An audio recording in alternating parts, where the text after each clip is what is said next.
Fala pessoal, o programa Tá Ligado está começando e hoje vamos falar sobre filmes de terror. Mas antes da gente começar o bate-papo, bora viajar na história dessas produções? Roda aí!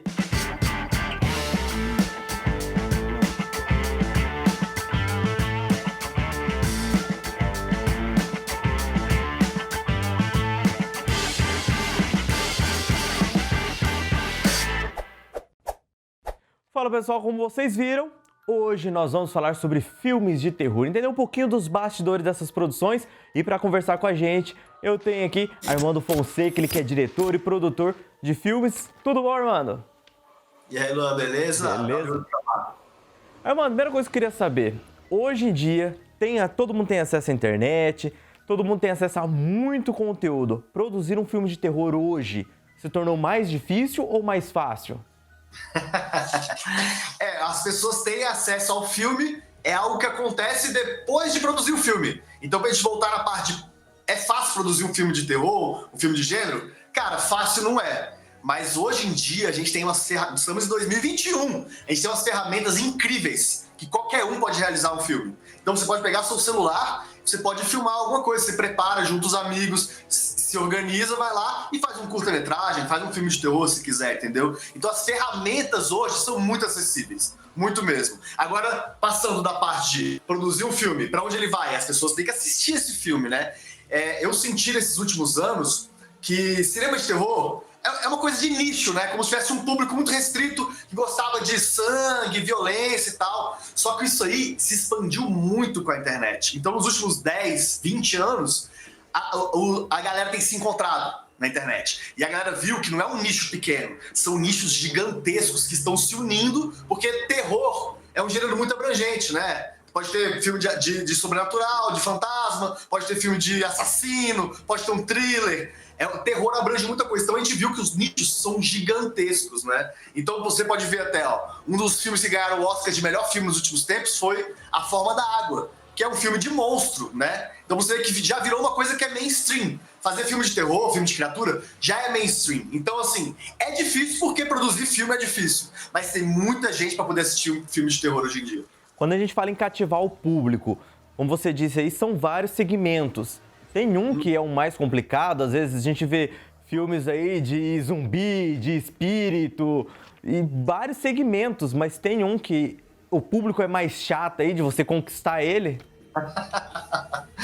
Eu acredito que o público que gosta de filme de terror e assume que gosta é menos cri-cri do que o público civil que vai no cinema ver filme da Marvel, sabe?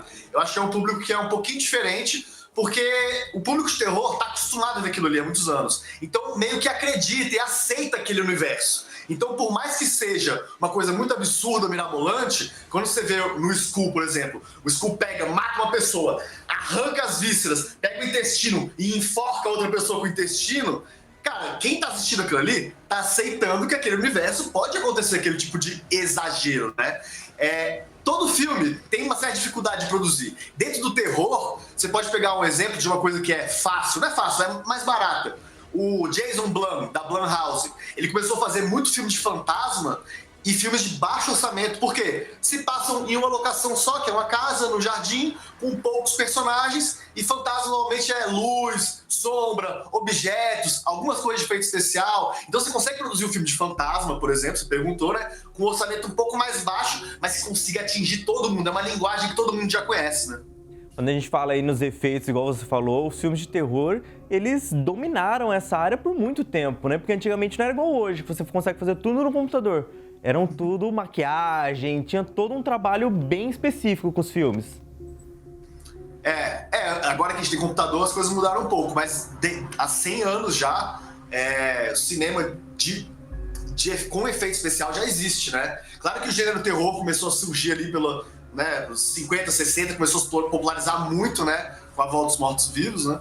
E aí sempre foi feito de uma forma prática, porque não tinha computador. Você podia fazer retoque, você podia fazer made painting, que made painting é você filmar uma coisa e você colocar um vidro na frente pintado para colocar um desfiladeiro, por exemplo, uma pessoa olhando pelo desfiladeiro. O Chaplin já usava isso. Isso aí sempre foi usado. Então, técnicas assim sempre foram usadas e hoje são combinadas com o computador, né? Então, você vê, o cara não é que ele deixa de fazer na prática e faz tudo no computador. Não, ele faz na prática para deixar o melhor possível para a câmera e aí no computador ele vai e ajusta. Até pensando em escala grande, né, Luan? Nos filmes da Marvel, por exemplo, o Pantera Negra, ele tá com o uniforme dele, ele tá com a máscara, com o capacete, com tudo, só que aí no computador eles pegam e dão uma diminuída pra fingir que aquilo ali é bem fininho no corpo do ator, sacou? Então é como se, até hoje em dia, em Hollywood, eles usam um enhance, uma coisa pra melhorar o que foi feito de efeito prático, né, pra ficar no computador, como se fosse uma composição visual mesmo. Eu acompanho alguns trabalhos que você produz no Cinelab e a gente vê toda essa parte prática, essa parte minuciosa de se produzir um efeito. Então, quando a gente vai falar do filme de terror, tem que ter todo esse cuidado, né? Principalmente com sangue artificial, com questão de roupas. Então, tem que se pensar em tudo isso. O diretor tem que estar de olho em tudo. Cara, imagina que a gente vai fazer um filme de terror onde tem certos assassinatos, né? Sempre vai ter que sujar o ator inteiro, vai sujar o figurino inteiro do ator. Então, a gente fica muito ligado nisso, assim. Que tipo de sangue que a gente vai usar? É um sangue que é mais vermelho, mais amarronzado, é um sangue mais espesso, mais líquido. Então a gente fica muito atento com isso. E claro, a gente se programa e testa tudo antes. Então antes de ir lá filmar, vamos fazer uma cena de assassinato. Chegar lá e sair filmando? Não. A gente passa semanas antes preparando todo o material do efeito especial. Depois você pode perguntar até mais pro Capo sobre essa parte da tonalidade de sangue. Então isso aí é tudo preparado antes para quando chega no set, a gente já sabe o que a gente vai fazer. A gente sabe que o cara vai levar um tiro e vai ser no peito, e a camisa vai fazer assim, vai espirrar sangue e vai ser pra essa direção. Não é algo que a gente faz ali intuitivamente na hora, né?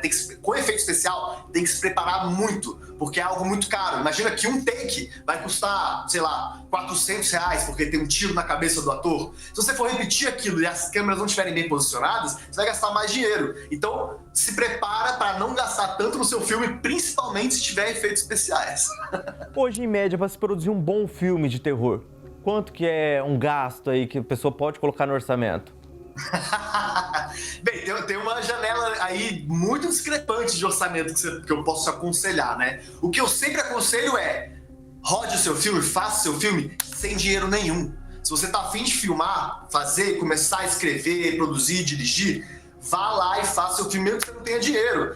Pega emprestado no quintal da sua tia, chama os seus amigos, pega umas roupas velhas, dá um jeito. Agora, se você for me perguntar quanto é um orçamento de um filme de baixo orçamento aqui no Brasil, cara, você vai ver na média de 1 milhão a 2 milhões de reais. É o preço de um filme aqui no Brasil, né? Não tô dizendo que é impossível fazer com menos, né? Mas só tô dizendo o que a Ancine, que é a agência do cinema do Brasil, né, considera como sendo um filme de baixo orçamento, que quase não tem grana para fazer. 1 milhão, 2 milhões. Eu, pessoalmente, acho muito dinheiro e acho que tá fazendo muito mais do que isso. Mas quem sou eu, né, para ir contra as leis, né, cara? Agora, por exemplo, uma coisa que quando a gente fala de filme de terror é impossível deixar de lado é a trilha sonora. Um filme de terror, ele precisa de uma boa trilha. E tem algumas trilhas que são produzidas especificamente para mexer com sentimentos, aumentar a respiração, o batimento cardíaco também? Com certeza. Se você for olhar as trilhas, por exemplo, do filme Suspiria, que é uma trilha muito presente, tem um piano, tem uma coisa mais sintética junto ali, que vai deixando o espectador mais ligado, né, do que está acontecendo. O cinema, dizem que é a sétima arte porque é onde você junta todas as artes. Pintura, música, fotografia. Então, o som, a trilha sonora fazem muita diferença na hora de se fazer um filme. A gente, por exemplo, tem um longa-metragem chamado A Percepção do Medo, que está até disponível nas plataformas, está na Amazon Prime Video, se você quiser assistir. Onde a gente tem uma trilha sonora original do filme que mexe muito com sintetizador e umas frequências que são desagradáveis ao ouvido humano. Então, quando a pessoa está assistindo o filme, a gente vai construindo a tensão junto com a narrativa, claro, e a atuação, mas vai construindo a tensão também com a trilha sonora, onde o espectador vai ficando um pouco incomodado com aquela situação ali. Isso aí só contribui, né? Então, tudo que o espectador sente, que ele não percebe e fala, calma, é isso que está me incomodando, é porque o filme deu certo. Todos os elementos se encaixaram perfeitamente, né? Agora, o filme que saiu um pouquinho da casinha foi Um Lugar Silencioso, né? Porque ao invés dele usar a trilha, a falta de trilha que causa essa agonia na pessoa. O cara, ele teve a sacada muito genial, né, o John Krasinski, de fazer um filme que o silêncio domina e quando você tem qualquer barulhinho, você tem um sininho batendo, você tem um galho quebrando, já te dá uma super tensão pela ausência de som mesmo, né? O desenho de som desse filme é incrível, apesar de ter, né, esses espaços de silêncio vazio, né? Hoje em dia, se alguém quer entender um pouquinho mais da história do filme de terror, quais são os clássicos que não podem ficar de fora dessa lista? Bem, vou começar lá atrás então, né, já que você está me perguntando. Perfeito. Eu recomendaria você começar a ver lá atrás. Pula White Zombie, pula uns filmes muito antigos, anos 20, 30, 40, que é muito antigo, e a linguagem já é ultrapassada. Mas tem filmes de 60 e poucos. A Noite dos Mortos Vivos, por exemplo, que eu citei, de Jorge Romero, é o primeiro filme dele. É um filme de zumbi que criou esse gênero de filme de zumbi. Vale muito a pena você ver, porque é um filme muito atual. Então, claro que ele tem uma linguagem, ele é preto e branco, ele tem uma linguagem que naquela época já era muito diferente e hoje se mantém. E você consegue identificar várias coisas da sociedade mesmo, críticas sociais dentro desse filme. E claro, eu recomendo, se você gosta de sangue, além de zumbi, né, que eu já falei, vai ver os filmes do Jason, que tem o Fred Krueger, A Hora do Pesadelo. Eu gosto muito e recomendo sempre para quem gosta de uma bela matança, né? Isso aí tem sempre que avisar, pelo menos, né? Que tem uma matança implícita aí, né? Mas, hoje em dia, se me perguntar quais são os filmes de terror mais legais que estão sendo feitos, são os filmes feitos pelo James Wan. Né, claro, tem o Jason Blum também, mas o James Wan que fez The Conjuring, Encarnação do Mal, que eu acho que chama aqui no Brasil, Annabelle, esses filmes todos, eles são filmes que têm um orçamento até baixo comparando com Hollywood, né? Mas dão um resultado assim, visual incrível e alcançam muita gente. E eu, pessoalmente, gosto bastante também. E os filmes, por exemplo, como você citou o da Annabelle, um tá interligado com o outro, né? São uma série de filmes que eles se entrelaçam, eles meio que vêm quase com uma continuação da Marvel aí, vários filmes, um conversando com o outro, e isso é bacana. Até no mundo do terror, essa interação é muito boa pra quem tá assistindo em casa, né? Eles estão, hoje em dia, o espectador normal, do público civil, assim, eles já entenderam que dá para ter um universo cinematográfico. Isso aí veio até com os filmes da Marvel, né, que mostrou que um filme pode ser relacionado a outro, e agora esses filmes de terror do James Wan, todos vão se interligando também. Mas já era algo que acontecia lá atrás, né? Lá atrás tinha do Sexta-feira 13, tinha os filmes do Halloween, e tinha filmes que se encontravam, tinha um crossover de vez em quando, mas hoje, como está muito disseminada essa ideia de universo cinematográfico, universo cultural, eu acho que o espectador está preparado para entender esse tipo de coisa, e eu admiro muito. E uma coisa que a gente faz com os nossos trabalhos, nossos filmes, é meio que extrapolar também, fazer essa transmídia de ficar fora só do cinema. Então a gente tem conto lançado em livro, a gente tem história em quadrinhos, a gente está tentando trabalhar filmes que se interligam de alguma forma também, e os personagens aparecem em um e outro, né? Muito bacana. Armando, agora a gente vai para um rápido intervalo, e na volta vamos falar sobre o Skul. O pessoal de casa entender um pouquinho mais o que é e como é que foi os bastidores dessa produção. Então, não sai daí que eu já volto.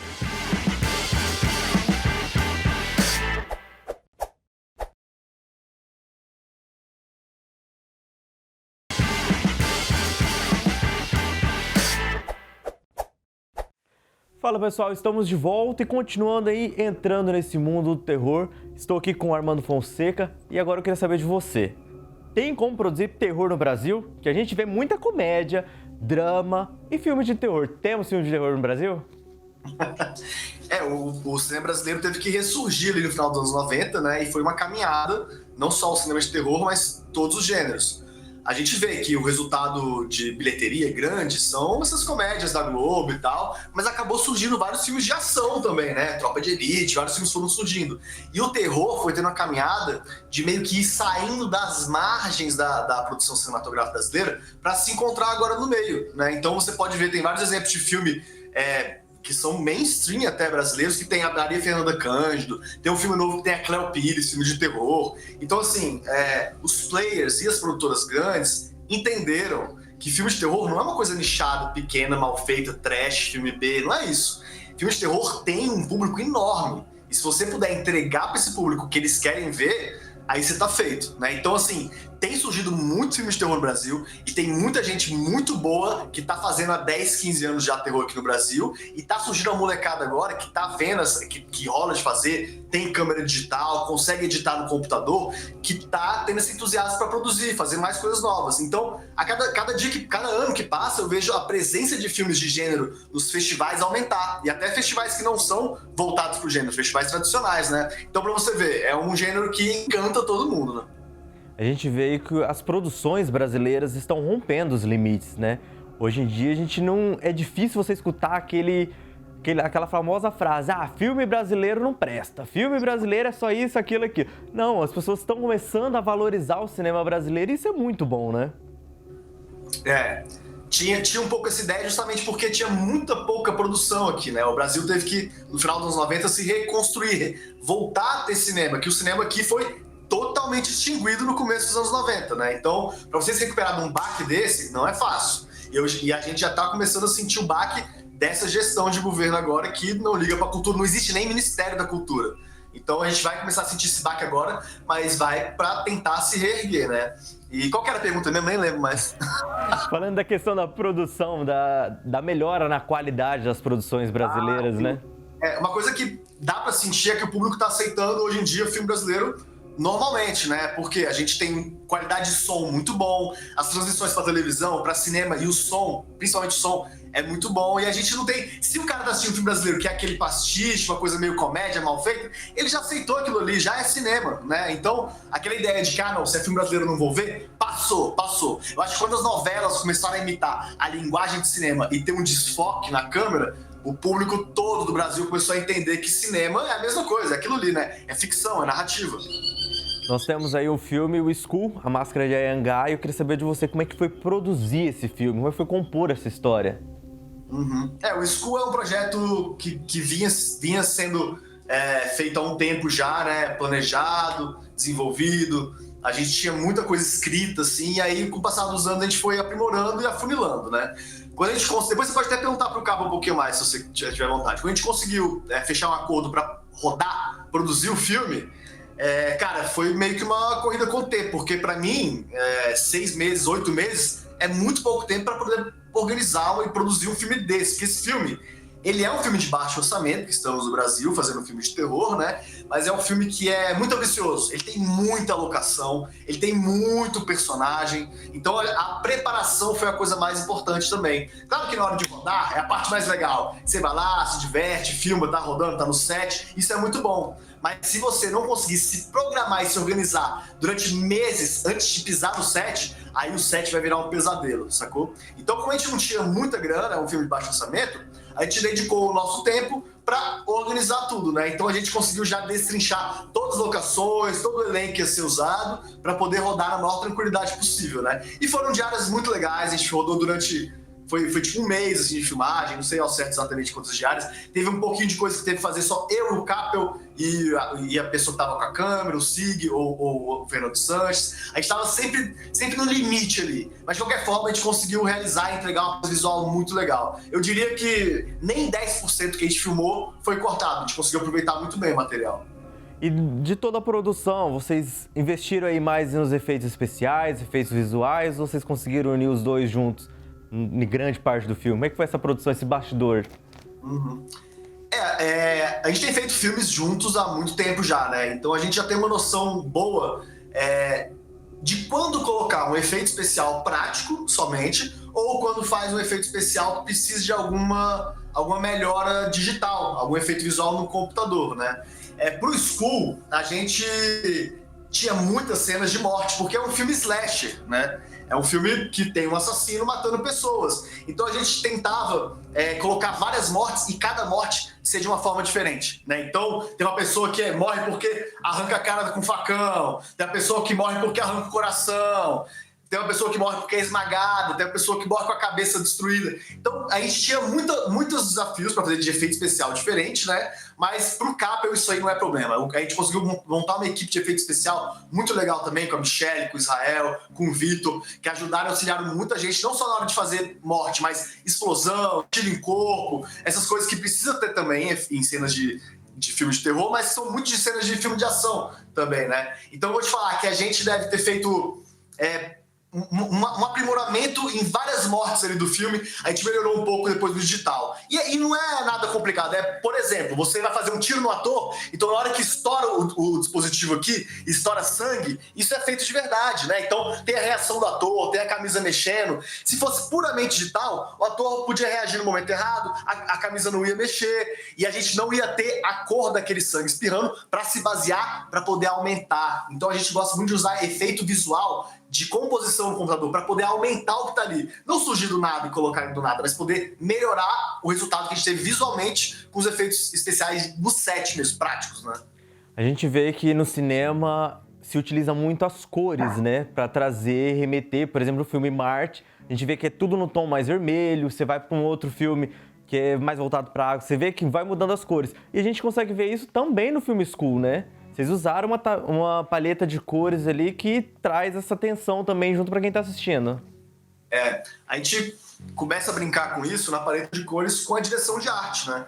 Porque a direção de arte vai definir qual vai ser a tonalidade das cores de cada personagem e qual vai ser a tonalidade dos sets, dos objetos. Isso aí já é algo que a gente vai lá planejado, tendo uma coisa mais certa do que a gente vai fazer naquele dia, né? Isso é estudado, isso aí a gente testa, faz teste de câmera, faz teste de figurino, vê se aquilo ali mesmo tem que mudar a tonalidade, porque a tonalidade realmente faz muita diferença.